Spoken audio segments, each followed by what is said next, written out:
Bonjour, chers frères et sœurs, bon matin à tous. Et nous voulons en même temps saluer tous les visiteurs qui sont parmi nous, tous ceux qui nous suivent dans les réseaux sociaux. Que la paix, que la grâce de notre Seigneur Jésus-Christ soit avec nous tous. Ce matin, premier jour de la semaine, nous sommes le 13 juin 2021. C'est une grâce. C'est une joie que nous avons de nous réunir pour louer Dieu, pour lui rendre des actions de grâce. Nous sommes reconnaissants parce que sans lui, peut-être que nous ne serons pas là. Mais l'Église réunie ce matin, nous venons devant lui avec des supplications, avec des actions de grâce, avec nos fardeaux, mais avec tous nos soucis, avec notre cœur. Que le sang de Jésus-Christ, notre Seigneur, nous purifie de tout péché. L'étude de ce matin, nous allons prendre nos Bibles dans l'évangile de Matthieu, évangile selon Matthieu au chapitre 26. Je remercie le frère qui nous dirige dans les chants, le frère Nélan. En même temps, le frère Bérambé pour la prière ce matin. Chaque personne qui s'est connectée, c'est parce que nous sommes portés par l'espérance que nous avons. Et aujourd'hui en particulier, même si nos cœurs, il y a la joie du Seigneur qui habite en nous, mais en tant qu'assemblée locale, en tant que des membres du corps du Christ, chacun pour sa part, l'un de nous qui était toujours là, le fait que nous nous réunissons la première fois un dimanche matin, alors qu'il n'est plus avec nous, tout en sachant qu'il est avec le Seigneur, nous savons que c'est avec beaucoup de peine, c'est avec beaucoup de tristesse aussi dans ce sens à cause de cette séparation brusque, parce que nous ne savons pas les jours pour nous qui sommes encore là. Voilà pourquoi nous devons toujours être prêts à la rencontre de notre Seigneur Jésus-Christ. Alors, nous allons nous concentrer dans l'étude avant justement d'entrer dans le culte proprement dit de ce matin qui va commencer à 11h. Nous allons étudier la parole de Dieu. N'hésitez pas, si vous avez des questions, si vous avez des commentaires, ou tout simplement, si quelque chose n'est pas clair, parce qu'il faut que la connaissance s'ajoute à notre foi pour que nous puissions apprécier les choses que Dieu nous a données en Jésus-Christ et que nous puissions l'adorer en esprit et en vérité. Alors, très rapidement, Matthieu, chapitre 26.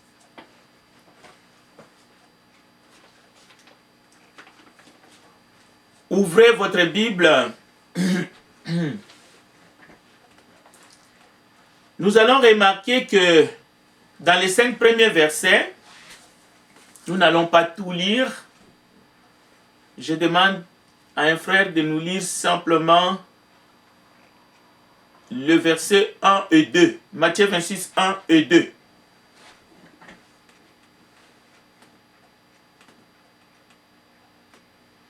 Matthieu 26, 1 et 2.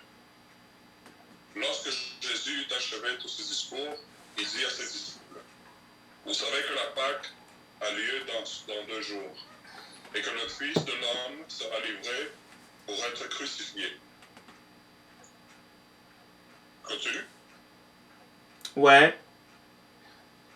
Alors les principaux sacrificateurs et les anciens du peuple se réunirent dans la cour de souverain sacrificateur, appelé Caïphée. Et ils délibérèrent sur le moyen d'arrêter Jésus par ruse et de le faire mourir. Mais ils dirent que ce ne soit pas pendant la fête, afin qu'il n'y ait pas de tumulte parmi le peuple. Merci. Nous voyons ici déjà, vous voyez, je voulais juste qu'on lit des versets, mais la parole de Dieu est tellement puissante et que chacun doit s'exercer à lire la parole de Dieu avec foi afin de puiser tous les aliments, tous les fondements, afin que notre foi soit fondée sur la vérité solide qui est Christ. Le fait que Jésus-Christ disait un certain nombre de choses qui le concernaient en avance, ce qui devait lui arriver, ce n'était pas une manière de narguer ceux qui l'écoutaient, et en particulier ses disciples. Ce n'était pas pour s'enorgueillir. Non, ce n'était pas pour les mettre en épreuve. Il disait en avance ce qui devait lui arriver parce que cela était un signe. Un signe de sa messianité.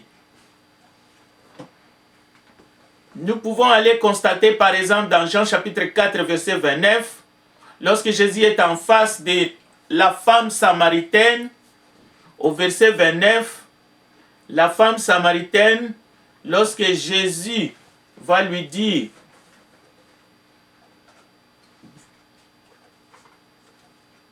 vous avez eu 5 maris, et celui avec qui tu es n'est pas ton mari. Cette femme va courir au village. Et lorsqu'il arrive au village, voici ce qu'elle va déclarer. Jean chapitre 4 et le verset 29, je vais le lire pour que nous puissions comprendre la raison pourquoi Jésus disait les choses. Il va dire aussi à Nathanaël, alors que tu étais sous l'arbre, sous les sycomores, je t'avais vu, Nathanaël. Jean chapitre 4, verset 29. Écoutons la déclaration. Alors la femme laissa là sa cruche d'eau et retourna à la ville où elle dit aux gens, venez voir un homme qui m'a dit tout ce que j'ai fait. Serait-il peut-être le Messie? Ils sortirent donc de la ville et vinrent trouver Jésus. Mais dans ces textes que nous venons de lire, nous venons aussi de découvrir de la bouche même du Seigneur la ruse du malin, la préméditation d'un coup. Tout est confiné, préparé avec ruse. Nous voyons la haine de ceux qui méditaient, de ceux qui ne juraient que par sa mort. Œuvre du malin, bien entendu, dans ce sens. Parce que c'est un coup humain. À partir de verset 6, une histoire vient comme s'ingérer alors que Jésus est sur la marche vers la croix. C'est l'histoire encore d'une autre femme. Alors que Jésus est à Béthanie, dans la maison de Simon le lépreux, une femme s'approcha de lui, une femme anonyme, tenant un vase d'albâtre. Le texte dit que cette vase renfermait un parfum de grand prix.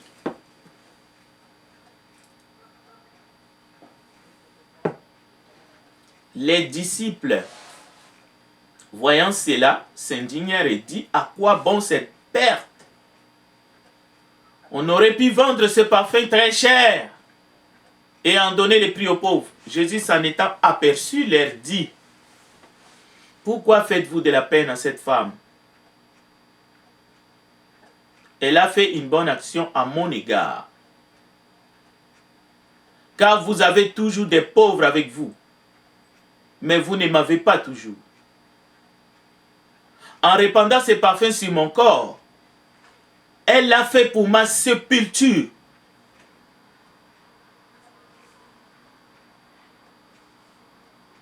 Et au verset 13, Jésus leur dit, en vérité, partout où cette bonne nouvelle sera prêchée, dans le monde entier, on racontera aussi en mémoire de cette femme ce qu'elle a fait. Donc nous voyons l'étendue de la prédication de l'évangile, la bonne nouvelle. Elle sera prêchée dans le monde entier. Mais qu'est-ce que cette histoire, cette belle histoire, mais teintée de la réaction des disciples, mais une réaction que Jésus dénonce. Il s'agit des disciples. Ils sont indignés. Qu'est-ce que nous pouvons apprendre ici? L'action de cette femme anonyme, très appréciée par le Seigneur, mais décriée par les restes, par les disciples même du Seigneur. Ils n'ont pas apprécié l'action de cette femme. Et Jésus dit clairement que ses disciples ont fait de la peine à cette femme anonyme. Était-elle disciple en ce moment-là? Probablement une disciple cachée, parce qu'on la voit, on voit son geste, on voit la finalité de son action, alors qu'elle allait se procurer la vase et le parfum, alors qu'elle faisait la démarche pour aller rejoindre Jésus dans la maison où il n'y avait que des hommes, alors qu'elle n'avait même pas droit d'entrer. Mais elle a pris son courage entre les deux mains et elle a posé les gestes, mais son geste n'était pas apprécié. Pas les disciples, les hommes qui étaient là, mais Jésus a si apprécié et a donné la bonne explication. Jésus a parlé de sa sépulture. Voilà ce que nous pouvons apprendre. Nous pouvons poser des gestes, nous pouvons poser une action. Peut-être que ça ne sera pas apprécié par les grands mondes, mais si le Seigneur se sent touché dans son cœur, lui, il appréciera chacun selon ses œuvres. Alors, nous continuons notre étude biblique. Nous arrivons au verset 14 de Matthieu chapitre 26. C'est toujours l'épisode de cette dame qui vient de se terminer. Alors, la vraie histoire continue, mais avec un acteur de taille. Alors, lisons le verset 14.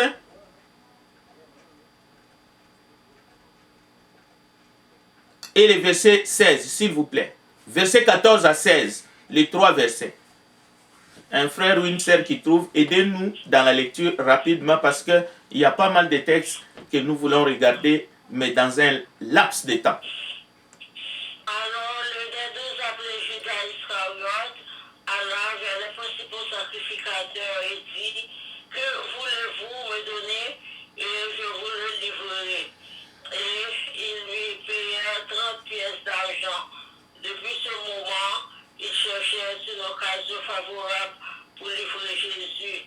Merci Séran. Merci Séran. Jusque là. Oui. Merci beaucoup. Oui.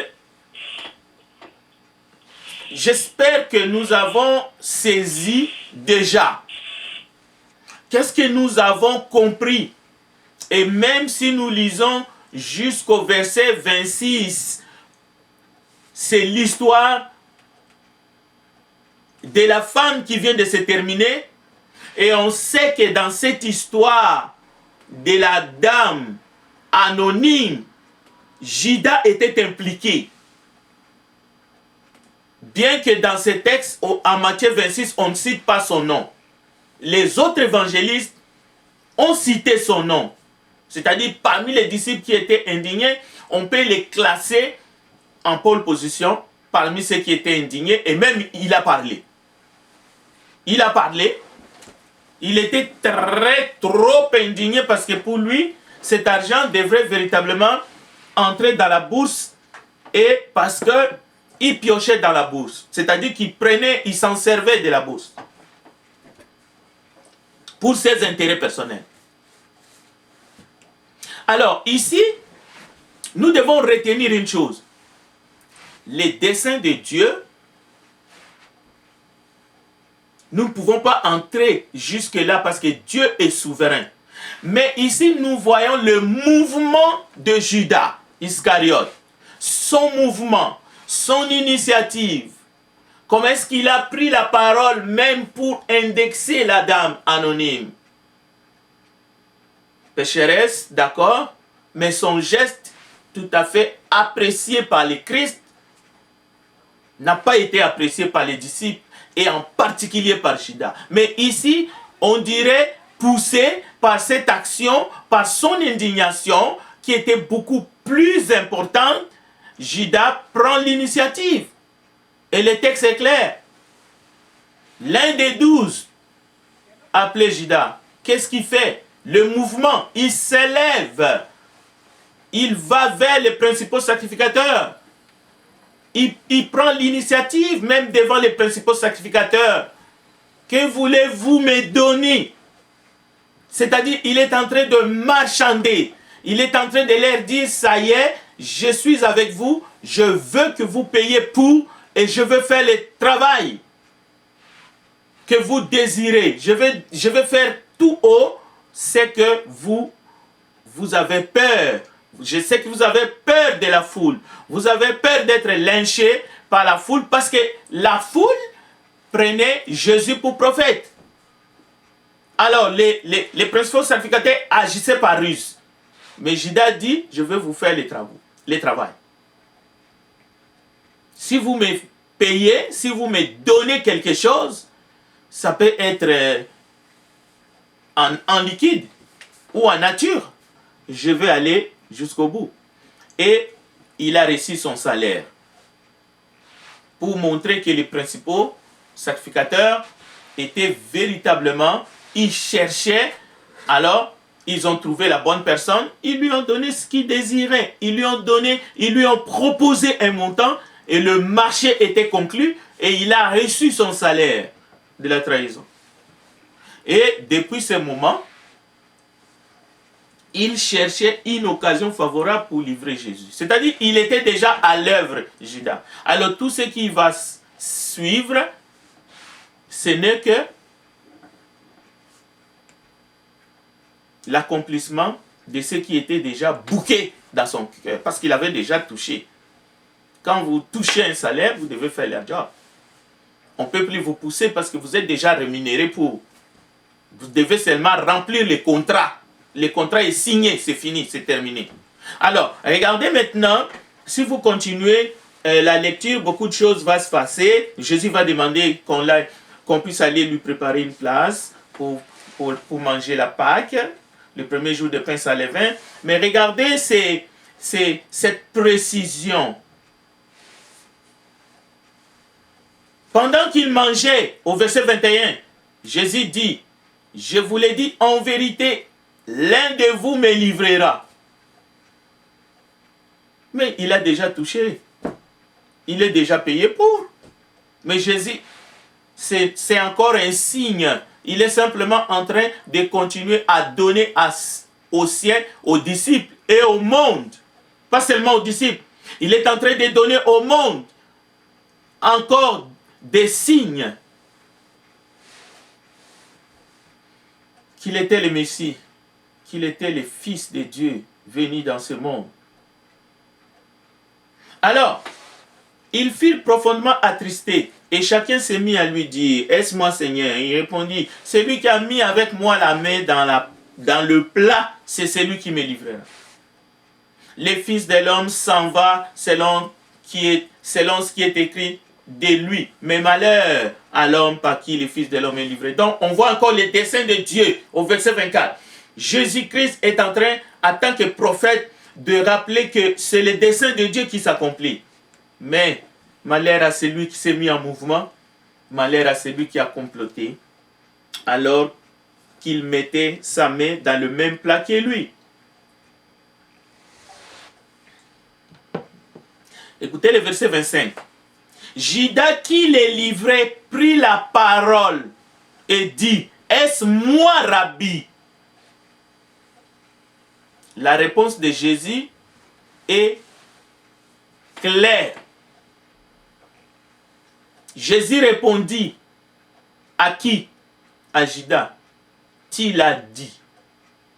Cela veut dire, Jésus, devant tous les disciples, vient de dire à Judas, de manière claire, plus claire que ça n'existe pas.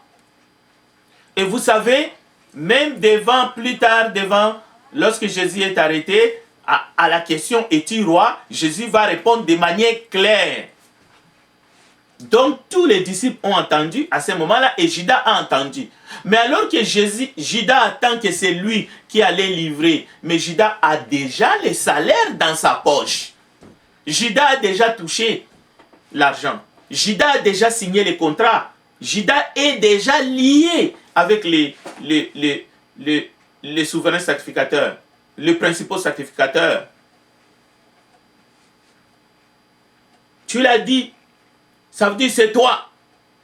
C'est toi, jeune homme. C'est bien toi. Alors, il pouvait faire marche arrière.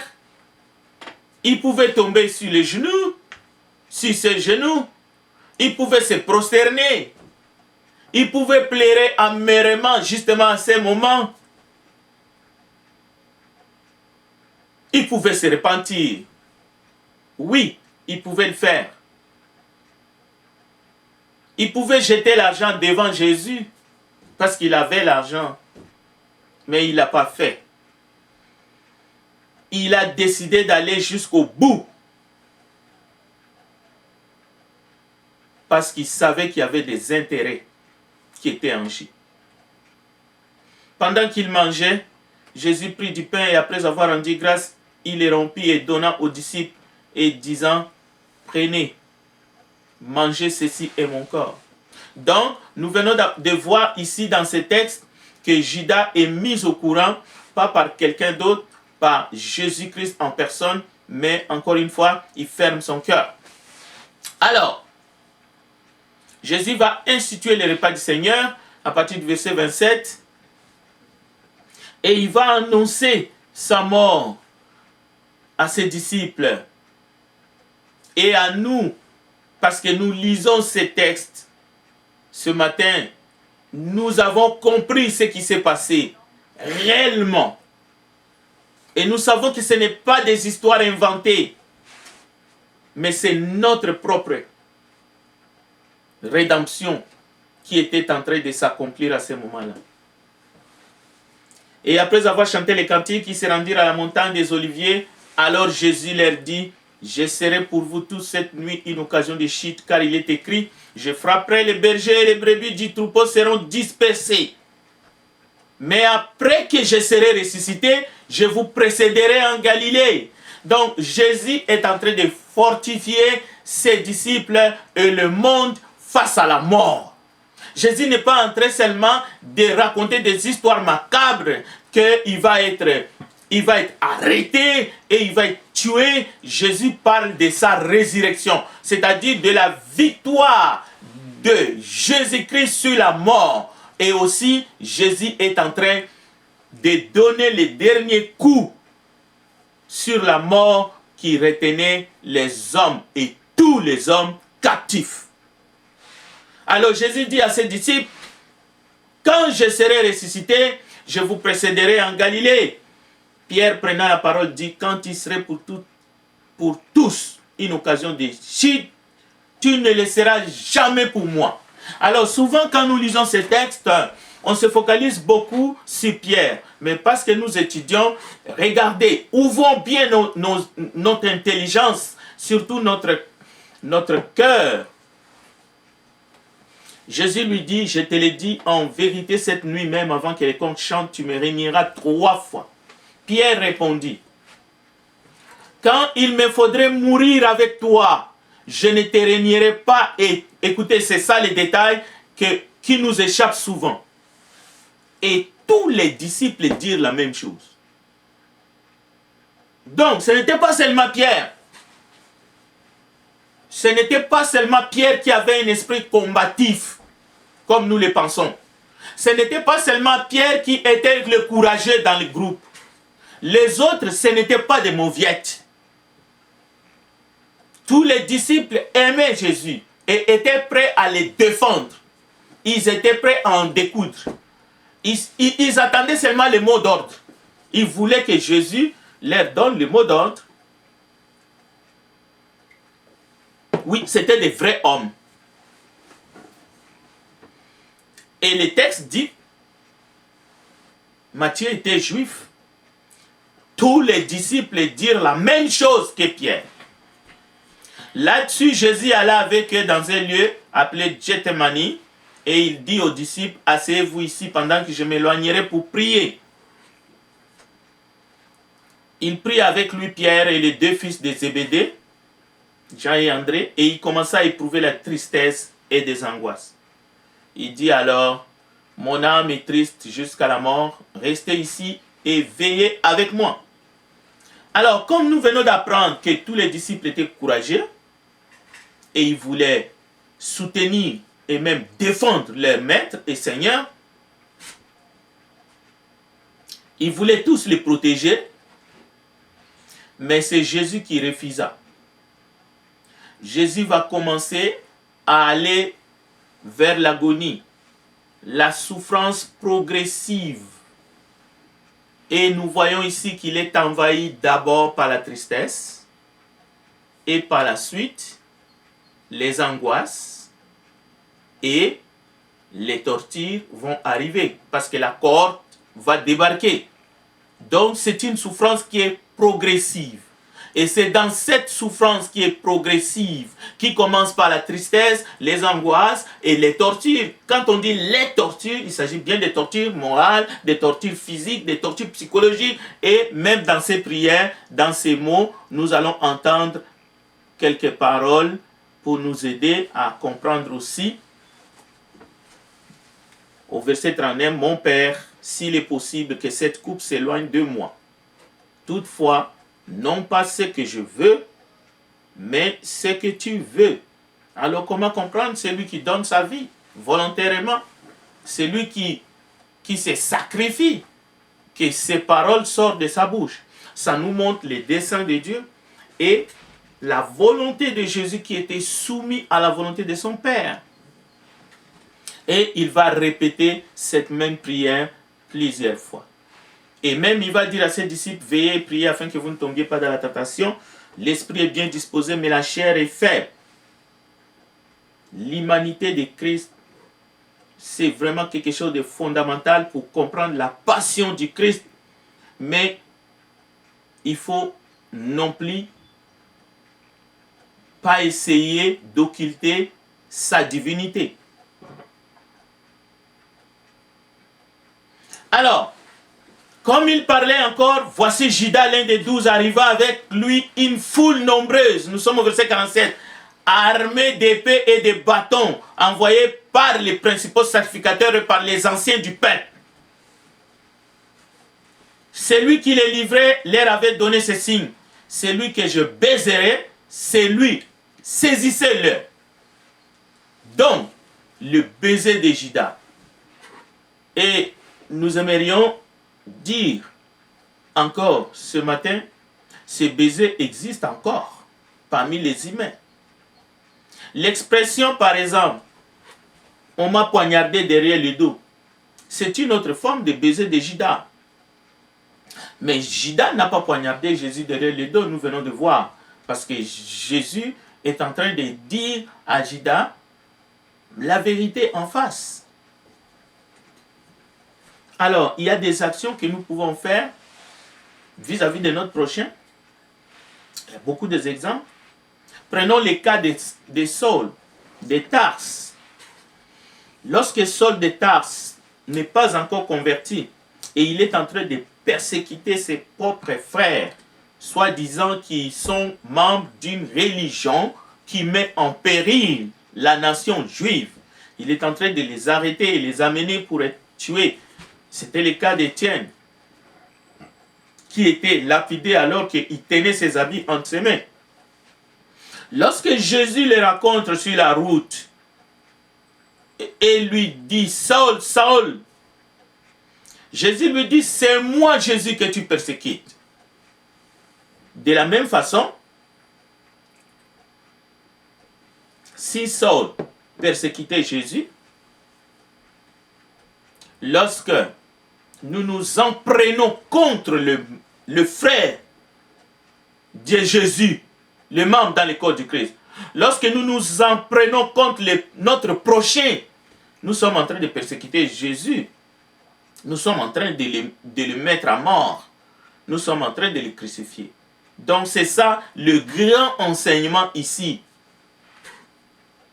Et la Bible nous enseigne combien Jésus fut un homme traqué par ses propres frères, juifs dans ces cas.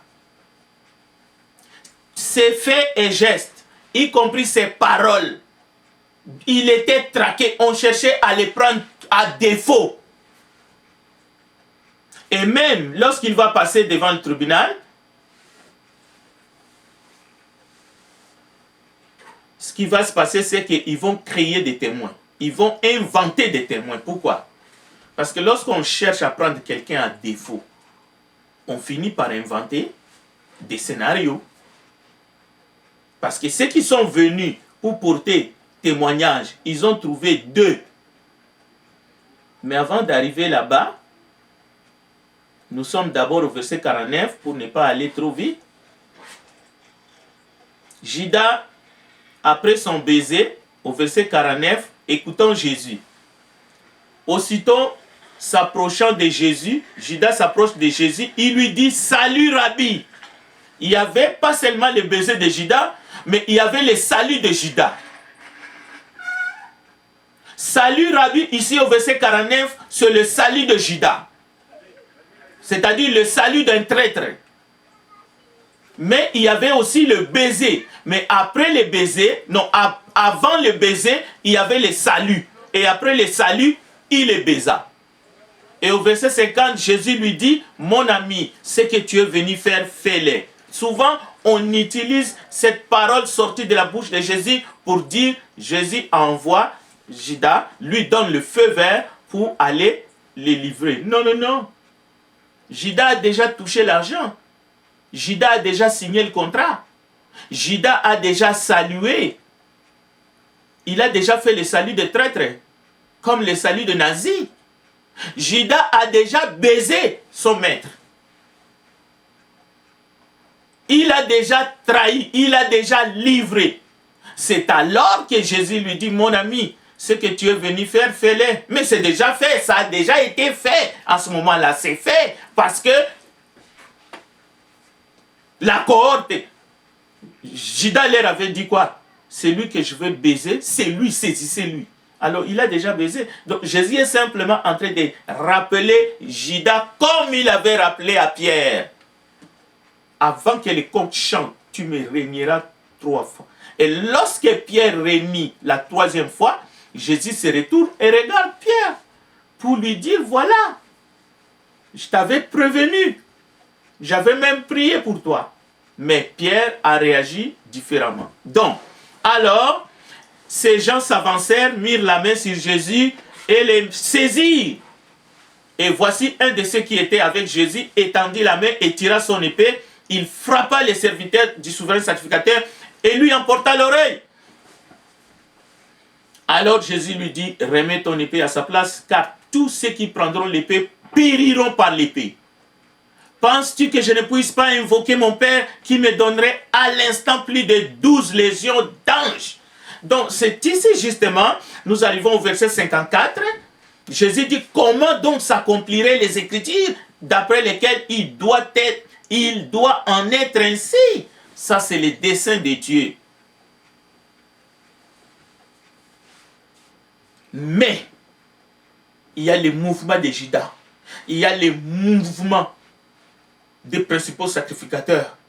Il y a leurs complots, il y a leurs actions. Mais il y a aussi ce que chacun d'entre nous, êtres humains, nous avons posé comme action qui a fait que il fallait que Jésus meure à notre place. Mais Jésus ne voulait pas que ses disciples puissent combattre pour lui, parce qu'il est venu sauver pas seulement ses disciples, mais le monde entier. Alors, en ce moment, au verset 55, Jésus dit à la foule, vous êtes venus comme après un brigand, avec des épées et des bâtons, pour vous emparer de moi. J'étais tous les jours assis parmi vous, enseignant dans les temples, et vous ne m'avez pas saisi. Mais tout cela est arrivé afin que les écrits des prophètes fussent accomplis. Alors tous les disciples l'abandonnèrent et prirent la fuite. Ceux qui avaient saisi Jésus l'amenèrent chez le souverain sacrificateur Caïphe, où les scribes et les anciens étaient assemblés. Et Pierre les suivait, et ça va finir par sa trahison, comme nous l'avons dit. Donc, Jésus appelle Judas son ami, alors que celui-ci avait déjà perçu l'argent du crime. Cet argent était dans ses poches. C'est après le salut et le baiser. Mais n'oublions pas, Jésus a dit, vous êtes mes amis si vous faites ce que je vous commande. Et à ce moment-là, Judas n'est pas en train de faire ce que Jésus les a commandés, qui était de vous aimer les uns les autres. Comme je vous ai aimé, cela veut dire Jésus devrait faire le commandement, Judas devrait faire le commandement de Jésus. Aimer Jésus comme Jésus l'a aimé. Mais ce n'est pas ce qu'il a fait. Voilà, pas l'erreur, mais le péché de Judas est notre péché. Lorsque nous marchons à la contre et que nous haïssons à la place d'aimer. Alors, nous allons terminer rapidement. Les principaux sacrificateurs et tous les Sanhédrins cherchaient quelques faux témoignages contre Jésus, suffisants pour le faire mourir. Mais ils n'en trouvaient point, quoique plusieurs faux témoins ne fussent présentés au verset 60. Enfin, il avait deux. Ils ont commencé à déposer. Celui-ci a dit, je puis détruire le temple de Dieu et le rebâtir en 3 jours. C'était faux. Jésus n'a jamais dit cela. Mais le souverain sacrificateur lui dit, ne répond-il rien? Qu'est-ce que ces hommes déposent contre toi? Jésus garda le silence. Et le souverain sacrificateur prenant la parole lui dit, je t'adjure. Donc le souverain sacrificateur est en train de forcer la main. Je t'adjure par le Dieu vivant de nous dire si tu es le Christ, le Fils de Dieu. Il connaissait la réponse. Et Jésus lui dit la même chose. Tu l'as dit. Jésus ne pouvait pas nier qu'il était le Christ, le Fils de Dieu. Jésus a répondu au souverain sacrificateur en face et devant tout le monde. Devant ces... Tu l'as dit et c'était devant la cour. Les Sanhédrins, c'était la cour. Tu l'as dit. Alors, la suite, nous la connaissons parce que Jésus ajoute quelque chose de plus fort, de plus, je vous déclare, vous verrez désormais le Fils de l'homme assis à la droite de la puissance de Dieu et venant dans les nuées du ciel. Alors le souverain sacrificateur déchira ses vêtements disant, il a blasphémé. Mensonge, Jésus n'a pas blasphémé, il a dit la vérité. Qu'avons-nous encore besoin de témoins? Voici vous venez d'attendre son blasphème. Que vous assemble.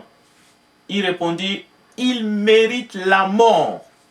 Mais écoutez cette vérité. Là-dessus,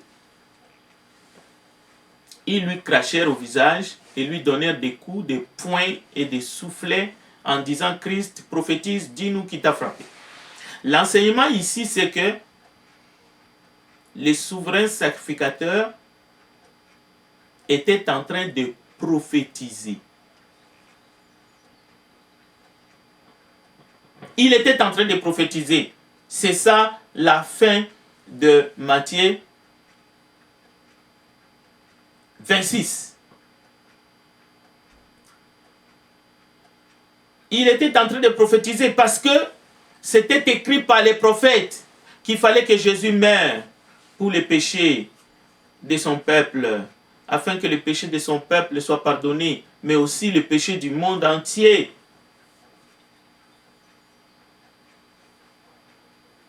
Chers frères et sœurs,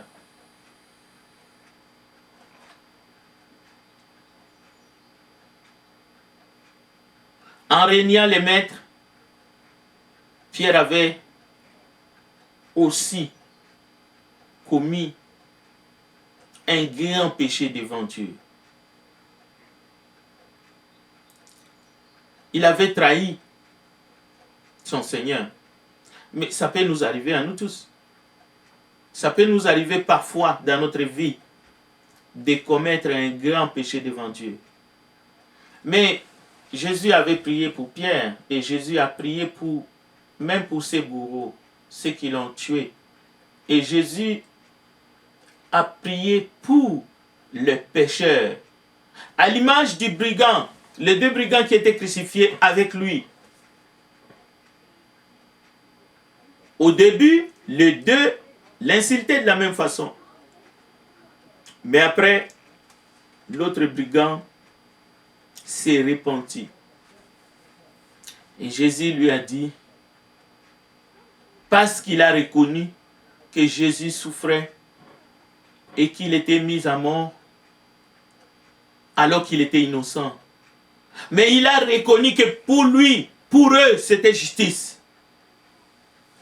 Et c'est ce que nous devons reconnaître, nous, que nous sommes pécheurs. Nous avons mérité la mort que Christ a subie. Mais lui, il a pris notre place alors qu'il était innocent. Il n'a pas mérité la mort. Parce qu'il a été condamné sur de faux témoignages. Du début à la fin, le procès était bâclé. Oui, c'était le juste qui a été mis à mort. Et si nous nous repentons devant Dieu sincèrement ce matin, si nous acceptons que nous sommes de pécheurs perdus et que nous avons besoin de la grâce de Dieu ce matin, croyez-le, le sang de Jésus est capable de nous purifier de tout péché. Que Dieu soit loué, que Dieu soit béni. Et tous ceux qui ont mis leur espérance dans ce sang précieux de Jésus-Christ, tous ceux qui sont morts dans le Seigneur, déjà pour Dieu, ils ne sont pas morts. Parce que Dieu n'est pas le Dieu des morts. Dieu est le Dieu des vivants. C'est pour cela l'apôtre Jean, il a dit, heureux ceux qui meurent dans le Seigneur, car leurs œuvres les suivent. Que Dieu bénisse sa parole. Je retourne le micro à notre frère Nélan. Si quelqu'un a une question, nous avons encore quelques minutes. Que la gloire et l'honneur soient donnés à notre Dieu. Je vous remercie de m'avoir écouté. Merci, frère Frédéric.